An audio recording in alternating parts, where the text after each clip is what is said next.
Ever found yourself wondering why your child seems to be always alone and not socializing in preschool?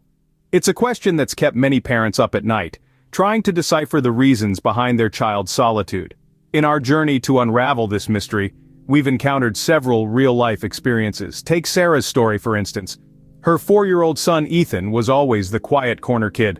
While the others engaged in lively chatter and play, Ethan preferred his own company. Or consider John's case, whose daughter Emily seemed to have an invisible barrier separating her from her peers. These scenarios are far from rare.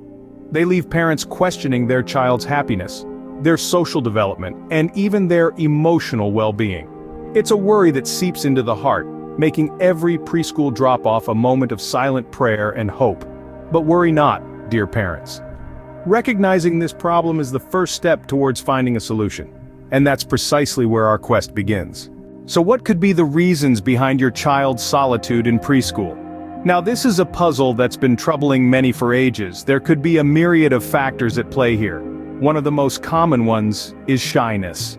Yes, some children are simply more reserved and would rather play alone than in a group. Another possibility is introversion. Unlike shyness, which is a fear of social judgment, introversion is simply a preference for quieter, more minimally stimulating environments.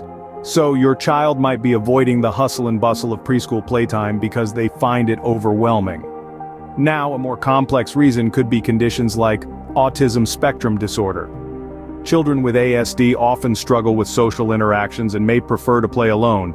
It's important to remember that every child is unique. Understanding the root cause behind your child's solitude is crucial before seeking a solution. After all, understanding the why is the key to unlocking the how. Now that we've identified and understood the problem, what can we do to help our children? Well, one of the most effective strategies involves role-playing. By simulating social situations at home, we can provide our little ones with the tools they need to interact confidently with their peers. And let's not forget the power of group activities. Encouraging participation in these can help our children feel more connected and less isolated.